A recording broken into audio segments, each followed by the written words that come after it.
Hey you! Did you know your dollar decreases in value every time our government prints more money? Stay to the end to get tips on how to make inflation work for you instead of against you. This is the digital revolution. No retreat, we are the movement. Building empires that forever last. We don't fold, we rise, we blast. Let's start off with understanding the history of money. When people think of money, it's usually something of value and they want more of it, including me and you.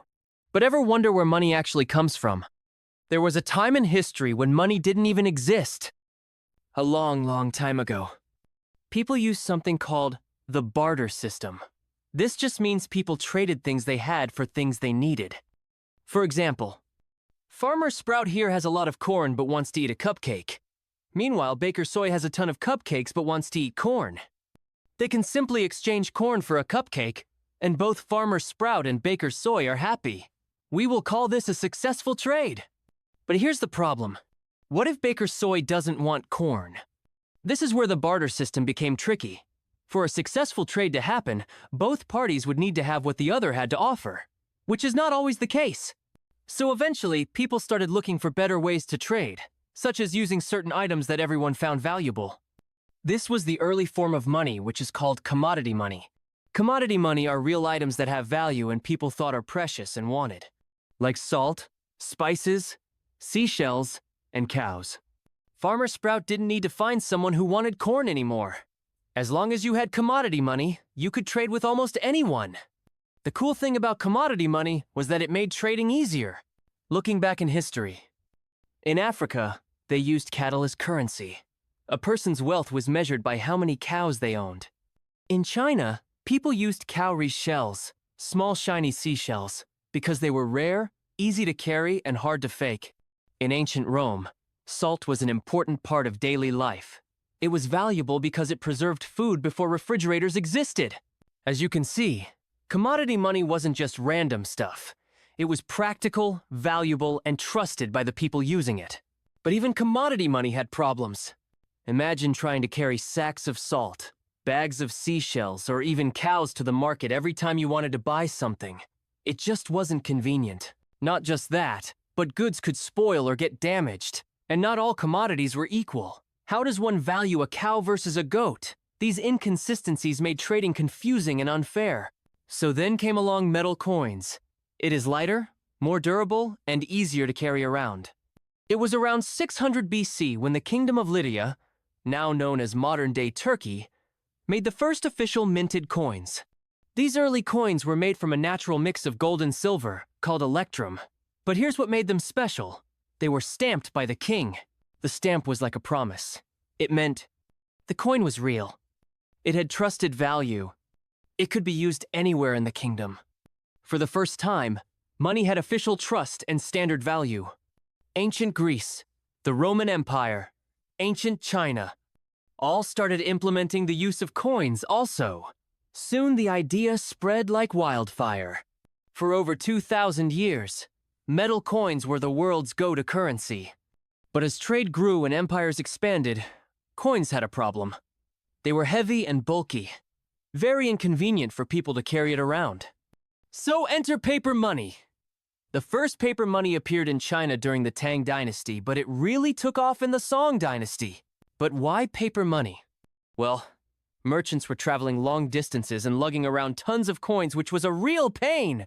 So, instead of carrying all that metal, people deposited their coins at a bank and got a paper receipt in return. For example, Fava Bean here goes to the bank and deposits 5 gold coins, and in return, he will get a receipt saying, "This paper money is worth 5 gold coins." This is why it says, "Federal Reserve Note" on top of our dollar bills. Fava Bean then uses this piece of paper to buy corn at the farm. Farmer Sprout can then bring the piece of paper to the bank and exchange it for 5 gold coins. Both Fava Bean and Farmer Sprout are still buying and selling using gold, but it is just in the form of paper. Eventually, this idea got so popular it made its way across the world. By the 1600s, central banks and the government got involved and started printing their own paper notes, backed by gold. This means that for every note, it can be exchanged for real gold at the bank. This system is called the gold standard because it is backed by gold, so a country's money supply is directly tied to the amount of gold held in reserve. Let's break it down so it's easier to understand. If a country had $100 million worth of gold in its central bank, also called a national reserve, it could only print $100 million in paper money. Why, you may ask? Because every dollar is supposed to be exchangeable for gold. This created trust in the currency. You weren't just holding paper, you were holding a promise backed by something real and shiny. This also meant governments couldn't go on wild spending sprees or print endless amounts of money, because they were limited by how much gold they had. This system helped keep inflation low and made international trade easier, because everyone trusted gold. Seems like a solid system, right? Let's look at what changed during World War I and World War II that forever impacted the gold standard. The war was devastating. Cities were destroyed, and economies collapsed. During World War I, many countries printed more money than they had gold to fund their war operations. Let's get a deeper understanding by looking at an example. If VeggieTown has 100 million ounces of gold and printed $100 million, this means $1 was equal to 1 ounce of gold. But now, because of the war, the country needed more money, so they just print more money without adding more gold. Now there's $200 million, but the gold is still only 100 million ounces. So that means $1 equals 0.5 ounces of gold. The value of the dollar has been cut in half. We call this inflation. During World War I, countries printed way too much money exceeding what they held in their gold reserves to fund their war efforts. This caused inflation and their economies to collapse. All countries were dealing with inflation and chaos in their economy, except the United States. During the war, United States was manufacturing weapons, food, and supplies, not just for itself, but for allies around the world. They became the world's economic powerhouse. While other countries dried up their gold, the US built up a massive stockpile of gold and came out strong. Long story short, at the end of World War I, 44 countries got together to stabilize their currencies by tying their currency to the US dollar. This is called the Bretton Woods Agreement, formed in 1944. What does this mean? The world agreed to a new kind of gold standard where the US dollar would be the main global currency. Other countries would peg their currencies to the US dollar. The US dollar, in turn, would be backed by gold at $35 ounce. It seemed like a win-win. The US got massive influence, and the world got a stable currency. But then things got messy.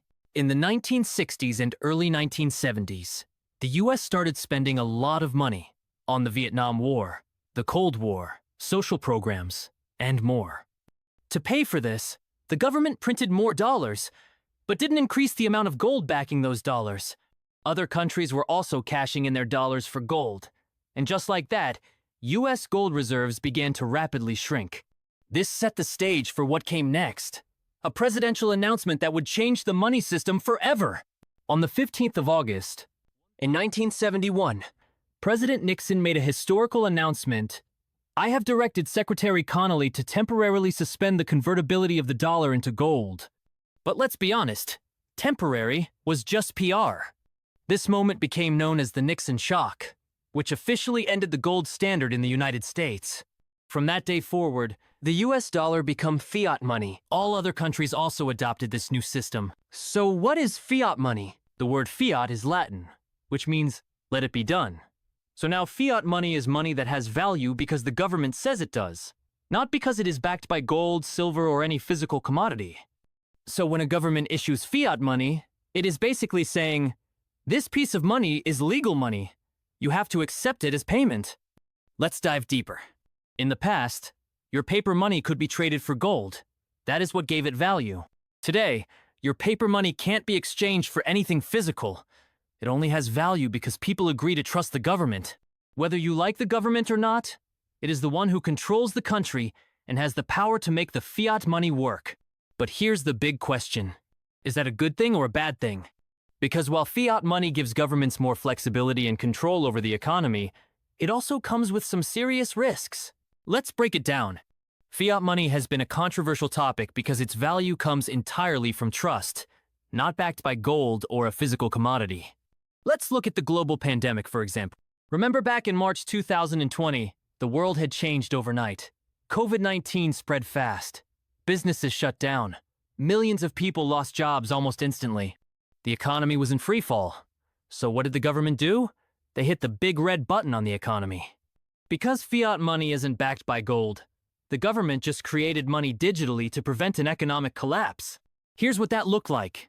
Stimulus checks. The government sent direct payments to millions of Americans to help people afford food, rent, and essentials. Business support. Programs like PPP, Paycheck Protection Program, gave loans to small businesses to help them keep paying employees. Unemployment boosts. Unemployment benefits were expanded, giving people extra weekly cash while they were out of work. Yes, it all sounds great, right? But there was a catch. All that money in the system, combined with supply chain issues, helped trigger something we're all feeling now: inflation. To learn more about inflation, watch our video here. All right, now that you understand why the government can just print money after moving off the gold standard, let's talk about something that almost no one teaches in school. Money doesn't always hold its value. Yep, you heard that right. We're taught to believe that saving money equals getting rich. Work hard, save your money, and you'll be successful. But here's the truth. Saving cash in the bank doesn't guarantee wealth. In fact, in a fiat money system, it can slowly make you poorer. Let me explain. Your dollar is losing value. Remember, fiat money isn't backed by gold. It's backed by trust. And it can be printed anytime by the government or central banks like the Federal Reserve. Every time more money is printed, the value of the dollar drops, like we explained earlier. This is called inflation. So even if your savings account says you still have $1,000 in it, that $1,000 buys you less and less each year. Imagine this. In 2000, you could fill up your gas tank for $20. Today, that same gas might cost you $60 or more. Same money, less value. That's the hidden cost of inflation. Your buying power has decreased. The illusion of saving. Let's look at inflation versus interest rates. Imagine you have $10,000 sitting in a savings account earning 0.5% interest per year. That means after 1 year, you earned $50 in interest. But now let's say inflation is running at 4%. This means your $10,000 loses about $400 in purchasing power in that same year. You made $50 in interest, but you lost $400 in value. Your real return is negative $350. So while your bank balance looks the same, it's actually losing value behind the scenes. But wait, is saving still important? Yes, saving is still a smart and necessary habit. But here's the key. It's not about saving just for the sake of saving. It's about how and where you save your money. Saving gives you a cushion for emergencies, the freedom to make choices, the ability to invest in future opportunities. But if you just store cash in a low-interest savings account, inflation will eat away at it over time. So what's the solution? Are you still with me? I know it's a lot of mind-blowing information, but not to worry. I'm here to share some simple truths on smart ways to save and protect the value of your dollar, so you can stay ahead of the game. But please remember, I'm not a financial advisor, so please do additional research. First, build an emergency fund, short-term savings. Start by saving 3 to 6 months of living expenses in a high-yield savings account. These accounts usually offer 3 to 5% interest, far better than regular bank accounts. You can use this money for emergencies, job loss, medical expenses. It's safe, liquid, and earns better interest than traditional savings. Second, invest in appreciating assets, long-term growth. Once your emergency fund is set, you can start using your extra money to build real wealth by investing in assets that grow in value over time. Here are just a few examples. Stock market historically offers 7 to 10% average annual returns. Real estate. Property can increase in value and generate rental income. Cryptocurrency. Fastest new growing asset class. Your skills and education. Courses, certifications, or learning a new trade can increase your earning power. Alternative assets. Gold or silver. Remember, wealth doesn't grow overnight, but it is far better than leaving it in your bank account where your value loses value over time. Third, use debt to your advantage. Most people are taught, debt is bad, pay it off as fast as possible. But here's the truth. Not all debt is bad. In fact, the wealthy use good debt as a tool to build wealth, preserve cash, and even pay less in taxes. Let's break it down. So what is good debt? Good debt is money borrowed to purchase something that goes up in value or generates income. For example, a mortgage on a rental property, a business loan that grows profits, a line of credit used to invest in appreciating assets. The key is, the return on the asset must outweigh the cost of the debt. For example, real estate wealth building. Beanie here buys a property worth $500,000. He only puts down $100,000 and borrows the other $400,000 through a mortgage. Over time, the property increases in value. Beanie collects rent from tenants. Inflation reduces the real value of the debt. You get tax benefits like depreciation and mortgage interest deductions value over time. So while most people are trying to avoid debt, the rich are using it to acquire more income-producing assets. Fourth, the borrow instead of sell strategy. Here's a major trick the ultra-wealthy use. Instead of selling investments and paying capital gains taxes, they borrow against their assets. Example, Soybean owns $1 million in stocks and real estate. Instead of selling, he takes out a low-interest loan using those assets as collateral. He now has cash to spend or reinvest without triggering taxes. This is often called buy, borrow, die. Buy assets, borrow against them tax-free, then pass them on, often with tax advantages. So in an inflationary world, debt actually becomes more powerful. Why, you may ask? Well, you borrow today's dollars. Inflation makes future dollars less valuable. You pay back your loan with money that's worth less. Meanwhile, your asset value and income go up. So imagine you borrow $100, which buys you 100 loaves of bread today. Due to inflation 5 years later, a loaf becomes more expensive. But your loan repayment is fixed in dollars, not in loaves. So by the time you repay, it only costs you 50 loaves worth of money. You borrowed $100, but you only have to give up 50 in value. That's the power of inflation for borrowers. It's like inflation is working for you, not against you. But remember, this strategy is for productive debt, not constructive debt. Don't rack up credit cards for clothes, takeout, or vacations. Back to the big picture. So let's bring it all together. We've gone from seashells to gold coins, to paper backed by gold, and now to fiat money that's backed by nothing but trust. And here's the truth most people don't talk about. Every time the government prints more money, the value of our dollar goes down, inflation eats away at our savings, and the rules of money are constantly changing, without most people realizing it. But you are no longer most people. You now understand the system. You understand how fiat money works. And most importantly, you understand that saving alone won't protect your future. Knowledge is power.